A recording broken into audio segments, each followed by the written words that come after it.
Captain Jake Morrison stood on the bridge of the UES Horizon and watched the stars bend around them as they dropped out of hyperspace. The view screen showed a sight that would have been impossible just 3 months ago: dozens of alien ships, floating in perfect formation around a massive space station that looked like a crystal flower blooming in the darkness. This was humanity's first meeting with the Galactic Confederation, and Jake felt the weight of his entire species resting on his shoulders. Dr. Lisa Carter moved beside him, her face pressed against the observation window. She had studied alien life for 20 years, but nothing had prepared her for this moment. The ships were beautiful in ways that human minds could barely understand, with hulls that seemed to shift color like living things and energy patterns that danced across their surfaces like aurora. "Captain, we're receiving a transmission," said Communications Officer Ben Parker from his station. His voice was steady, but Jake could hear the excitement underneath. This was history being made. "Put it through," Jake ordered. The main screen flickered, and suddenly they were looking at something that would haunt Jake's dreams for years to come. The alien that appeared was tall and thin, with multiple arms that moved in perfect coordination and compound eyes that seemed to look right through him.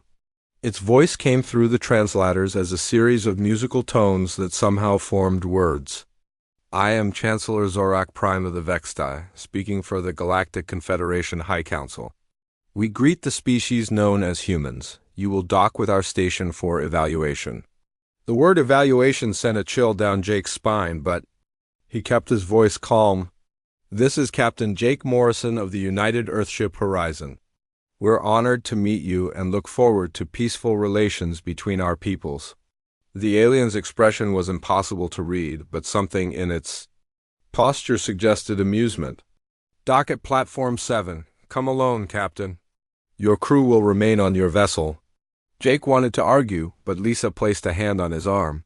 "It's their first contact protocol," she whispered. "We have to respect their customs." 2 hours later, Jake walked through corridors that defied human understanding of architecture. The walls curved in impossible directions, and the gravity seemed to shift with each step. He was escorted by 2 more aliens, one that looked like it was made of living crystal, and another that glowed with soft blue light and had no visible face. The council chamber was enormous, with representatives from 12 different species, arranged in a perfect circle. Jake stood in the center, feeling very small and very human. Chancellor Zorak Prime spoke first. "We have studied your species for 73 of your years," the alien said. "We have watched your wars, your violence, your destruction of your own world. We have analyzed your biology, your psychology, your history. The Council has reached a decision." Jake's heart pounded as he looked around the circle. Some of the aliens seemed sad, others appeared angry, and a few looked at him with what might have been pity. A glowing being that he later learned was Ambassador Valthara of the Lumina species stepped forward. "We are sorry, Captain Morrison," Valthara said, and her voice was like music played on wind chimes. "Your species shows great potential, but you are too dangerous. You fight wars over resources you could share. You kill your own kind over differences that seem meaningless to us. You have nearly destroyed your homeworld through carelessness." "But we've also created beautiful art," Jake protested. "We've explored space, we've reached out to you in peace. We can change, we can learn." Another alien, this one covered in what looked like metal scales, spoke up. "The Korvac Empire has seen species like yours before. They always promise peace, then bring war. The Council's decision is final." Chancellor Zorak Prime raised one of his 4 arms. "The isolation protocol is hereby enacted. Your homeworld and all human colonies will be surrounded by an energy barrier. No human vessel may leave, and no outside communication will penetrate. You will have time to prove that. Your species can evolve beyond its violent nature." Jake felt the world spinning around him. How long? How long do we have to wait?" "Perhaps centuries," Zorak Prime said. "Perhaps never. The choice is yours to make." The crystal being spoke for the first time, its voice like bells ringing. "Your ship and crew are outside our jurisdiction. You may choose to join your species in isolation or remain in exile. Jake thought of Earth, of his family, of the billions of people who would wake up tomorrow to find themselves cut off from the galaxy. Then he thought of his crew, 43 brave souls who had volunteered for this mission. The choice was terrible, but it was also clear. "We stay," he said. "Someone has to speak for humanity." 3 days later, Jake stood on the barren surface of Kepler 7b, watching Confederation ships disappear into hyperspace. The energy barrier around Earth glowed like a distant star, beautiful and impossible to cross. His crew stood around him, and he could see the fear and determination in their faces. "Well, Captain," said Chief Engineer Pete Davis, "what do we do now?" Jake looked up at the alien stars and made a promise that would echo through history. "We proved them wrong." 5 years had passed since the Confederation ships disappeared into the void, and Kepler 7b looked nothing like the barren rock where Jake Morrison had first planted a human flag. The settlement they called New Haven stretched across the moon's southern hemisphere, its domed buildings connected by covered walkways that protected the colonists from the harsh solar radiation.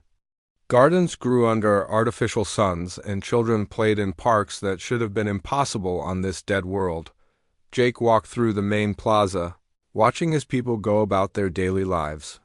Dr. Amy Rodriguez sat at a small cafe, recording her observations on a tablet while keeping one eye on the playground where her 6-year-old daughter played with friends. The children had been born here, on this alien moon, and they treated it like home because it was the only home they had ever known. "Captain Morrison," called out Maria Santos, the settlement's head of agriculture, "the North Dome is ready for the ceremony." Jake nodded and followed her toward the newest addition to New Haven. Today they would activate the 4th agricultural dome, the one that would finally make them completely self-sufficient for food production. It had taken 5 years of careful planning, jury-rigged equipment, and pure human stubbornness to get this far. The ceremony was simple. Jake pressed a button, and lights came on throughout the dome as the atmospheric processes hummed to life. The crowd cheered, and someone started singing an old Earth song about growing things in impossible places. Jake smiled, but his mind was elsewhere. Through the dome's transparent walls, he could see the monitoring station that Chief Communications Officer Ben Parker had built on the ridge above town for 5 years. Ben had been broadcasting humanity's story to anyone who would listen. He sent reports about their progress, their discoveries, their failures and successes. Most of the time, the messages disappeared into space without any response, but sometimes alien ships would pause just outside the system's edge, and their instruments would register the signals being received. Dr. Lisa Carter joined Jake at the dome's entrance. Her hair had gone gray during their exile, but her eyes still held the same curiosity that had made her Earth's best xenobiologist.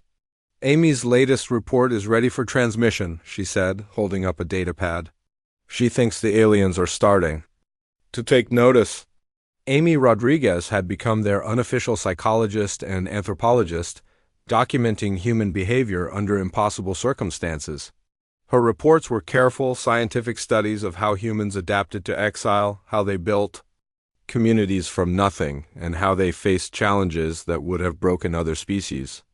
"What's the topic this time?" Jake asked.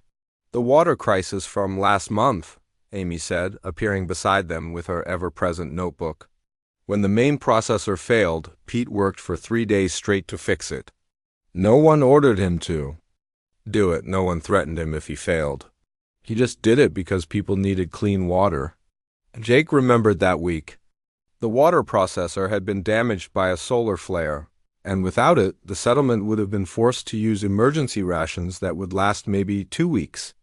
Pete Davis had taken the machine apart piece by piece, reverse-engineered alien technology he barely understood, and somehow made it work even better than before. "The interesting part," Amy continued, "is what happened next. Once Pete collapsed from exhaustion, the whole community organized itself to take care of him.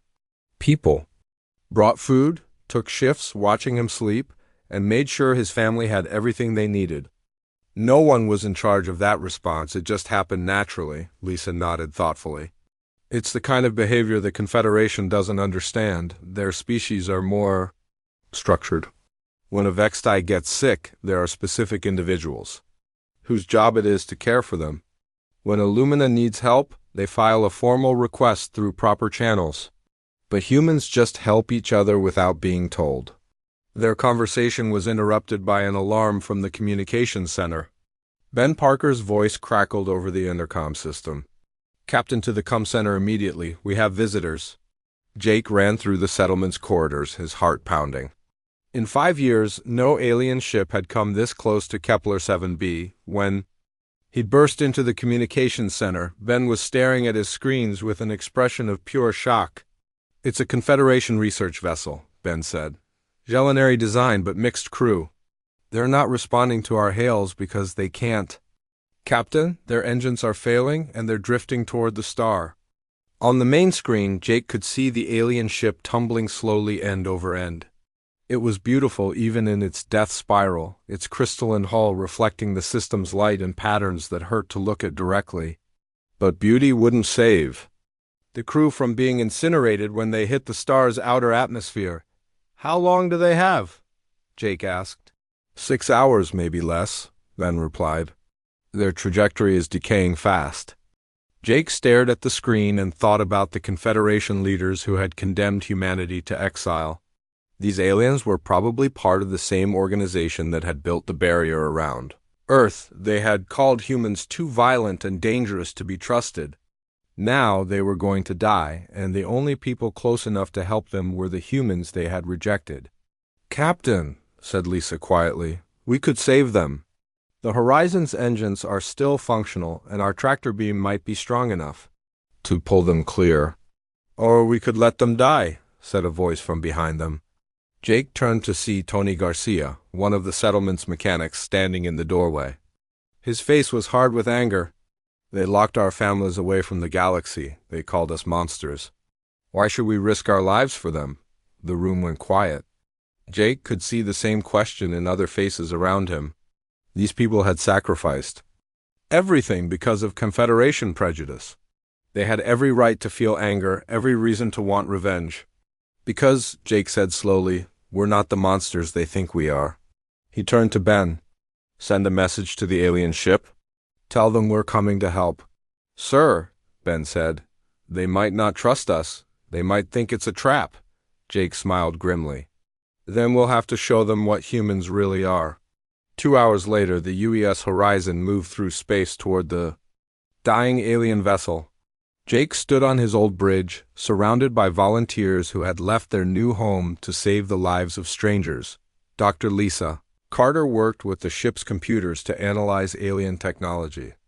Engineer Pete Davis, still pale from his recent exhaustion, calibrated the tractor beam. Communications Officer Ben Parker tried desperately to establish contact with the alien crew as they approached the Confederation ship. Jake could see the damage through the view screen. The vessel's engines had exploded, leaving a gaping hole in its stern. Atmosphere was leaking from a dozen smaller breaches, and the ship's rotation was getting faster. "I'm reading 47 life signs," reported Lisa from the science station. "Mixed crew, Vextai, Gelionary, and something I don't recognize." "They're responding to our hails," Ben said excitedly. "Audio only, but the translator is working." The voice that came through the speakers was weak but clearly alien. "Human vessel, this is research ship Crystal Harmony. We do not understand your intentions. Why do you approach us?" Jake took a deep breath. "Crystal Harmony, this is Captain Jake Morrison. We're here to save your lives." There was a long pause. "Then, you would help those who exiled your species?" "Yes," Jake said simply. "Because it's the right thing to do." The rescue of the Crystal Harmony had sent shockwaves through Confederation space, and now Jake Morrison found himself facing the consequences. He stood on the observation deck of New Haven's main building, watching a formation of military ships approach Kepler 7b. Their leader was the most fearsome vessel he had ever seen. Black as space itself and bristling with weapons that could turn the moon into dust, Commander Zolthek of the Korvac Empire stepped off his shuttle 3 hours later, surrounded by an honor guard that looked like they had been carved from living metal. The Korvac were the Confederation's warriors, a species that had evolved on a world where only the strongest survived. Zalthek himself was nearly 8 feet tall, with armor that seemed to be part of his skin and eyes that glowed like red stars. "Captain Morrison," Zalthek said, his voice like grinding stone, "I have come to test your species. The High Council is divided about humans after your rescue of the Crystal Harmony. Some believe you have shown true virtue. Others, including myself, believe you are simply cunning predators who saved prey to earn trust before striking." Jake looked up at the alien warrior without flinching. He had learned long ago that showing fear to a predator was the worst possible response. "What kind of test did you have in mind?" Zalthek smiled, showing teeth like metal razors. "A series of challenges that will reveal your true nature. Combat, strategy, moral choices. But here is what makes it interesting, human. I will broadcast every moment across Confederation space. The galaxy will watch and judge for themselves." Dr. Susan Blake, who had been standing quietly behind Jake, stepped forward. She was the settlement's philosopher and teacher, a small woman with gray hair who had spent her exile thinking about human nature and what it meant to be moral in an immoral universe. "Will the tests be fair?" she asked. "Fair?" Zalthek laughed, a sound like metal grinding against stone. "Nothing in the galaxy is fair, small human, but they will be honest. Your captain will face the same challenges we would give to any potential Confederation member." The first test began the next morning. Zalthek had set up a holographic battlefield in New Haven's largest dome, complete with terrain, weather effects, and simulated enemies. Jake found himself commanding a mixed force of human and alien troops in a battle scenario that seemed designed to be impossible to win. "Your enemy has superior numbers, better weapons, and the high ground," Zalthek explained as billions of beings across the galaxy watched through the broadcast feeds. "Show us how humans make war." Jake studied the battlefield for exactly 30 seconds, then did something that shocked every alien observer. Instead of attacking, he ordered his forces to retreat. But it wasn't a surrender. As his troops fell back, they set up medical stations for wounded enemies, left supplies where starving civilians could find them, and used their advanced position to rescue non-combatants who were trapped in the combat zone. "What are you doing, human?" Zalthek demanded. "This is a battle, not a humanitarian mission." "No," Jake said calmly, "this is both.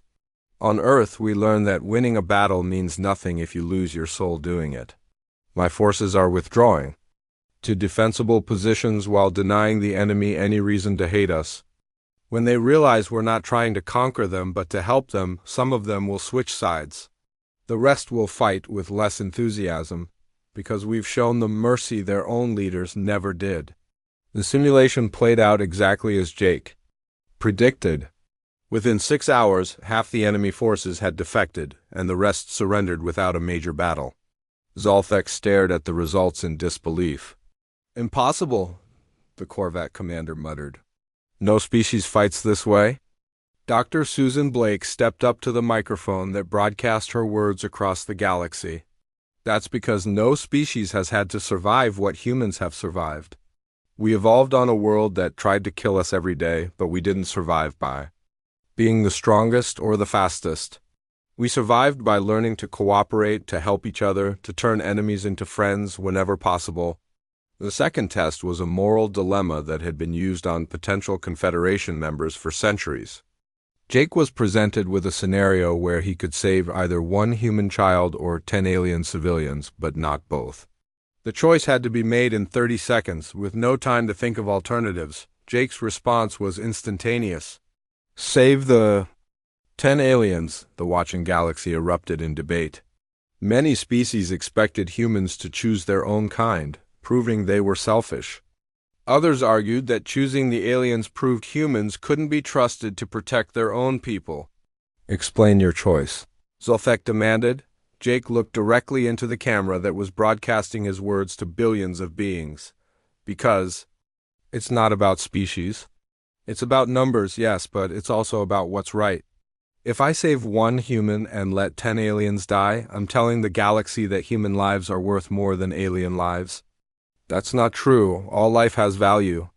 A mother losing her child hurts the same whether she's human or Vextai or Lumina. He paused, and when he spoke again, his voice was soft but carried clearly through the broadcast systems. Besides, I know that human child would want me to save the 10 aliens. That's who we are. That's who we've always been, even when you couldn't see it, Dr. Susan Blake added her commentary. What Commander Zolthek doesn't understand is that for humans, moral choices aren't about loyalty to our species. They're about loyalty to our principles. We believe that doing the right thing is more important than doing the easy thing or the profitable thing. The third and final test was combat, single battle between Jake and Zolthek himself. The Korvac. Commander was twice Jake's size, faster, stronger, and armed with weapons that could cut through steel. The fight should have been over in seconds. Instead, it lasted 20 minutes. Jake didn't try to overpower his opponent, which would have been impossible. Instead, he used tactics that no Korvac had ever seen before. He fought defensively, wearing Zolthek down while protecting himself. He used the environment, turning the alien's strength against him. Most importantly, he fought with obvious respect for his opponent, never taking cheap shots or fighting dirty even when he had the chance. When Zolthek finally pinned him to the ground with a blade at his throat, Jake didn't surrender. Instead, he smiled. "Good fight," he said. "You're everything they said about Korvac warriors. Your people should be proud." Zolthek stared down at him in confusion. "I have defeated you. Why do you show no anger? No fear? Because you fought?" "With honor," Jake replied. "And because losing doesn't make me less than I was before. It just means I have something to learn from you." That evening, Zolthek sat alone with Jake in the settlement's small garden, away from the cameras and the crowds. The alien warrior seemed smaller somehow, less threatening. "I came here expecting to expose human treachery," Zolthek said quietly. "But your species confuses me. You fight like no one I have ever seen. You show mercy to enemies and respect to those who defeat you. The Korvac way is to conquer or be conquered. Your way is ... different," Jake finished. "Not better, not worse, just different. That's what the Confederation doesn't understand. They think there's only one way to be civilized, but there are as many ways as there are species in the galaxy." Zolthek was quiet for a long moment. Then he pulled out a small device and handed it to Jake. "This contains information the Confederation leadership has been hiding from the public. There is a threat coming from beyond our galaxy, something that makes our previous conflicts look like children's games. The High Council believes they can handle it using traditional methods." The alien's red eyes met Jake's. "I have seen your methods, Captain Morrison. They are not traditional, but they work. Perhaps that is what we need now, a species that fights in ways no one expects." Jake looked at the device, understanding that his exile was about to become much more complicated. "What kind of threat?" "The kind that eats worlds," Zolthek replied. "And they are coming faster than anyone realizes." The device Zolthek had given Jake contained information that made his blood run cold. The Devourers were not just another hostile species. They were something far worse, a force that consumed entire star systems, turning matter and energy into more of themselves. The Confederation had been tracking their approach for months, and every simulation showed the same result: total defeat within a standard year. Jake stood in New Haven's communications center, staring at tactical displays that showed Devourer scout ships obliterating outer rim colonies. 3 different species had lost their homeworlds in the past month, and billions of beings had simply vanished as if they had never existed. The galaxy was gripped by panic, and the Confederation's military leaders were beginning to realize that their traditional strategies were useless. "Captain," said Ben Parker, looking up from his console with worry written across his face, "we're receiving a coded transmission from inside Confederation space. It's tagged with Admiral Nexara S. Personal encryption." Jake had never met Admiral Nexara of the Lumina Defense Forces, but her reputation was legendary. She was one of the few military commanders who had publicly questioned the isolation protocol, arguing that the Confederation needed every advantage it could get in the coming dark times. The message was brief, but desperate. Captain Morrison, the Confederation requires tactical assistance that must remain secret. Our conventional approaches have failed against the Devourer forces. We need human insights into unconventional warfare. Will you help us? Dr. Kevin Wright looked up from the intelligence reports he had been studying. The former military strategist turned xenobiologist had become New Haven's expert on alien psychology and warfare. His analysis of devourer behavior patterns had kept Jake awake for days.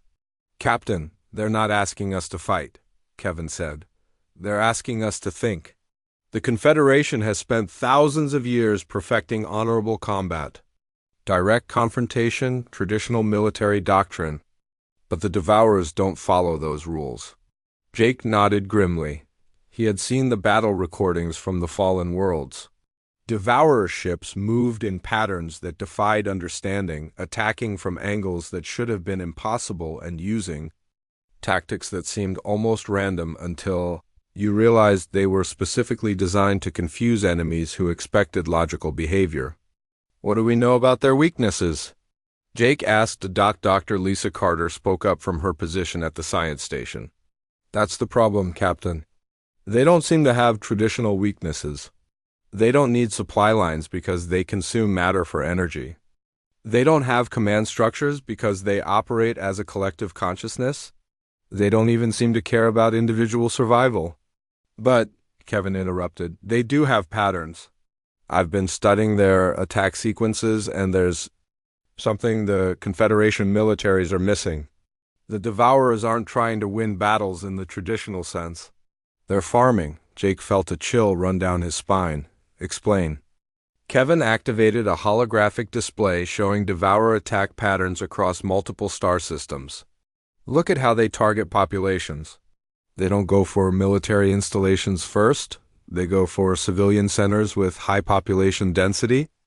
They're not trying to defeat enemy forces. They're trying to harvest as much biomass and energy as possible before moving on. Which means, Jake said slowly, that traditional military responses are exactly what they want. Big fleets, concentrated forces, lots of energy weapons firing at once. We're feeding them every time we fight them directly. The realization hit the room like a physical blow. The Confederation's entire military doctrine was built around massed formations and overwhelming firepower, exactly the kind of response that would provide maximum nourishment for the Devourers. Jake made his decision. Ben, open a secure channel to Admiral Nexara. It's time to share what we've learned. The next few weeks became a strange dance of secret communications and hidden cooperation. Jake and his team provided tactical analysis to Confederation forces while officially remaining in exile. Their insights proved devastatingly effective when properly applied. The breakthrough came when human guerrilla warfare concepts were applied to the defense of the Kepler 442 system. Instead of meeting the Devourer fleet in direct combat, the defending forces scattered into small groups and began hit-and-run attacks that targeted the enemies. Sensory apparatus rather than their main ships. Dr. Kevin Wright's theory proved correct. The Devourers were collective hunters, relying on shared consciousness to coordinate their attacks. When their ability to communicate was disrupted by precisely targeted electromagnetic pulses, they became confused and disoriented. Instead of an unstoppable swarm, they became individual creatures that could be outmaneuvered and avoided. It's working, Admiral Nexara reported during one of their secret communications sessions. We evacuated 3 billion civilians from Kepler 442. Before the Devourers realized what was happening.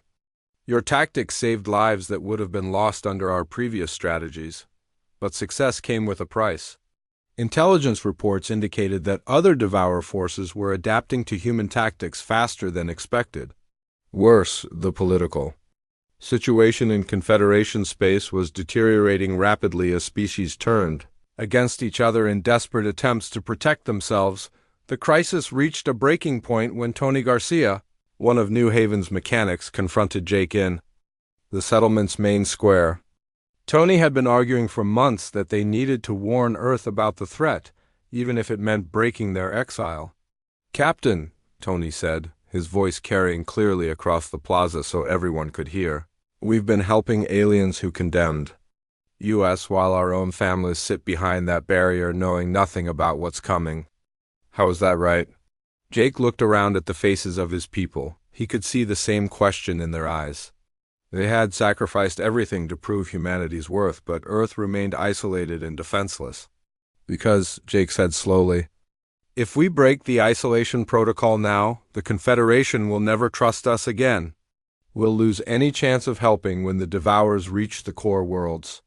And if we don't break it," Tony shot back, "Earth gets consumed and humanity dies. Either way, we lose." The argument was interrupted by alarms from the communications center.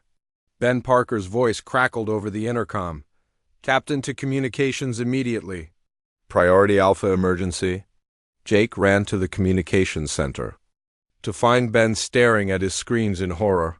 "Captain, a Devourer scout ship just crashed 20 kilometers from New Haven. It's damaged but still partially functional." The implications hit Jake immediately. This was the first intact Devourer technology anyone had encountered. If they could study it, understand how it worked, they might find the key to defeating the main fleet. "Get me Admiral Nexara," Jake ordered, "and prepare a message for Earth. It's time to break the isolation protocol." Dr. Lisa Carter looked up from her scanner readings. "Captain, the biomechanical technology in that wreckage is unlike anything we've seen. It's not just alien, it's from outside our reality. If we can reverse engineer even small parts of it, we might actually have a chance," Jake finished.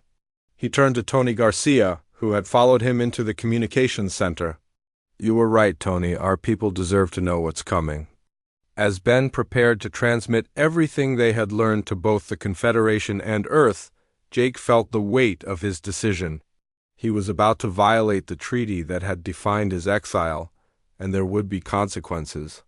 Earth's government would demand answers, the Confederation would accuse him of betrayal, and his crew would face charges for following his orders.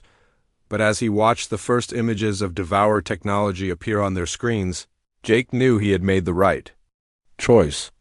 The galaxy was facing something that could end all life as they knew it, and humanity's unique perspective might be the key to survival. "Send the message," he ordered. "All of it. Earth deserves to know what's coming, and the Confederation needs to understand that we're all in this together now." The transmission went out on all frequencies, breaking 5 years of enforced silence and changing the political landscape of the galaxy forever. Jake Morrison had stood alone against impossible odds, and now he was about to find out if the rest of humanity was ready to stand with him. The response to Jake's transmission came faster than he had expected, and from both directions at once.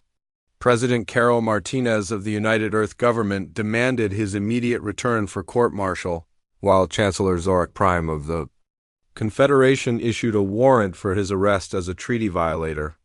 Neither message mentioned the Devourer threat or the intelligence Jake had provided about their weaknesses. Jake stood in New Haven's command center, watching long-range sensors track the approaching fleets. Earth had sent Admiral Kate Lawson with 12 of their most advanced warships, while the Confederation had dispatched a mixed task force led by a Vextai dreadnought. Both fleets were demanding his surrender, apparently unaware that a larger crisis was making their jurisdictional dispute irrelevant. "Captain," said Dr. Lisa Carter, looking up from her analysis of the crashed Devourer ship, "the technology we've recovered changes everything. These aren't invaders in the traditional sense. The biological components show signs of starvation, desperation. They're running from something." Dr. Ryan Foster, New Haven's chief medical officer, joined the conversation with data that made Jake's blood run cold. "I've been analyzing tissue samples from the wreckage. These creatures are dying, Jake. Their cellular structure shows signs of catastrophic energy depletion. They're not conquering systems for expansion, they're doing it for survival." The implications were staggering. If the Devourers were refugees from some cosmic catastrophe rather than aggressive conquerors, then every military response was not just wrong but potentially genocidal. Jake felt the weight of this knowledge as he watched the human and Confederation fleets move into attack positions around Kepler 7b. "Sir," said Ben Parker from his communications station, "I'm receiving distress signals from the Vega sector. Multiple species are reporting Devourer superfleet movements. They're not heading for the outer rim this time. They're moving directly toward the core worlds." Jake looked at the tactical display and saw his worst fears confirmed. A massive Devourer formation was approaching the heart of Confederation space, and their trajectory would take them through Earth's solar system. The two fleets arguing over his arrest were about to become irrelevant in the face of galactic extinction. "Open channels." To both fleet commanders, Jake ordered. It's time for them to see the bigger picture. Admiral Kate Lawson appeared on one screen, her face hard with military discipline and barely controlled anger.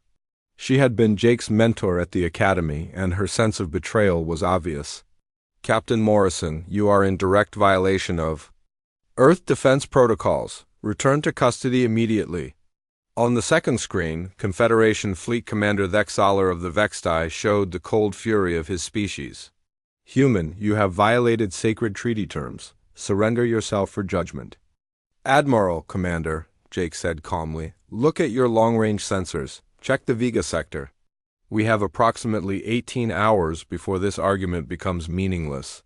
Both officers checked their instruments, and Jake watched their expressions change from anger to horror as they realized the scope of the approaching threat.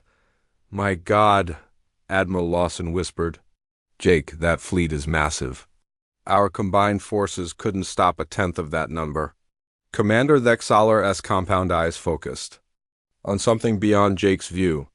"The formation includes ship types we have never encountered." "Captain Morrison, what intelligence do you possess about this threat?" Jake took a deep breath. "Enough to know that everything we thought about the Devourers is wrong. They're not conquerors, they're refugees. And if we don't find a way to help them instead of fighting them, they'll consume every inhabited world in the galaxy." The next 6 hours were the most intense of Jake's life. He found himself mediating between two fleets that had come to arrest him, sharing intelligence with species leaders who had spent years calling humans too dangerous for civilized society. Dr. Kevin Wright provided tactical analysis that challenged every assumption both militaries had made about the enemy. Dr. Lisa Carter presented biological evidence that reframed the entire conflict from war to humanitarian crisis. The breakthrough came when Dr. Ryan Foster made a connection that no one else had seen. The Devourer tissue samples show cellular damage consistent with dimensional displacement. "They're not from our universe, they're from somewhere else. Somewhere that's dying or already dead." Jake felt pieces of a cosmic puzzle falling into place. "They're not trying to conquer us. They're trying to escape extinction in their home dimension. But they don't know how to survive here without consuming our matter and energy." Admiral Lawson leaned forward on her command screen. "Are you suggesting we negotiate with them?" "I'm suggesting we try to understand them," Jake replied. "Every species in this galaxy has faced extinction at some point. The difference is that we found ways to adapt, to change, to cooperate. Maybe the Devourers just need to learn how." Commander Thexaler's mandibles clicked in what Jake had learned was the Vextai equivalent of skeptical laughter. "Captain Morrison, these creatures have consumed entire worlds. How do you negotiate with a force that sees other life as nothing but food?" "The same way you negotiate with any desperate refugee," Jake said. "You offer them what they need to survive without taking it from someone else." The conversation was interrupted by proximity alarms from both fleets. The Devourer superfleet had dropped out of hyperspace at the edge of the solar system, and it was even larger than the sensor readings had indicated. Thousands of biomechanical ships moved in perfect coordination, their collective consciousness focused on the populated worlds ahead. "All ships, this is Admiral Lawson. Prepare for..." She stopped, looking at Jake's image on her screen. "Captain Morrison, do you really think communication is possible?" "I think it's our only chance," Jake replied. "But not from here. We need to get closer, to show them we're not afraid." and we need to do it together. What followed was the most unlikely alliance in galactic history. Human and Confederation ships formed a joint fleet under Jake's tactical command, moving toward the Devourer formation not as conquerors but as ambassadors. Dr. Helen Chung, Earth's most talented linguist, worked with Lumina communication specialists to develop translation protocols for a collective consciousness. As they approached the alien fleet, Jake felt the same mixture of fear and hope he had experienced during first contact with the Confederation 5 years earlier. But this time, he wasn't just representing humanity. He was representing every living being in the galaxy, and the stakes couldn't be higher. This is Captain Jake Morrison of the Joint Human Confederation Fleet. He broadcast on all frequencies as they entered weapons range of the Devourers. We know you're refugees from a dying universe. We know you're consuming our worlds because you don't know any other way to survive. But there might be another way. Will you talk to us? For long minutes, there was only silence. Then, slowly, the Devourer fleet began to change formation. Instead of the aggressive attack pattern everyone expected, they arranged themselves into something that looked almost like a diplomatic circle. A voice spoke in Jake's mind, not through his ears but directly into his consciousness. It was the sound of a billion dying stars and the whisper of entropy itself. Remember, talking before the hunger.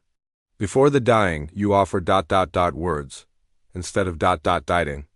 Jake felt tears running down his cheeks as he realized they had achieved the impossible. Yes, we offer hope instead of war. Will you listen? The conversation with the Devourer collective consciousness lasted for days, conducted through a combination of electromagnetic signals, gravitational wave patterns, and something that Dr. Helen Chang could only describe as empathic resonance. What emerged was a story of cosmic tragedy that changed how every species in the galaxy understood the nature of existence itself. The Devourers had once been a peaceful civilization in a parallel dimension, masters of energy manipulation and dimensional physics. But their universe was dying, consumed by entropy at an accelerating rate that made survival impossible. In desperation, they had found a way to cross dimensional barriers, but the process had changed them. The journey between realities required them to convert their bodies into pure energy, and reconstituting themselves in this dimension demanded enormous amounts of matter and energy. Jake stood on the bridge of the UES horizon, now serving as flagship for the most unlikely fleet in galactic history. Human and Confederation ships worked alongside Devourer vessels that had been modified to suppress their matter-consuming drives. The Joint Task Force was attempting something that had never been tried before, creating stable dimensional gateways that would allow the Devourers to exist without consuming existing matter. The quantum field generators are holding steady, reported Dr. Lisa Carter from her position at the science station.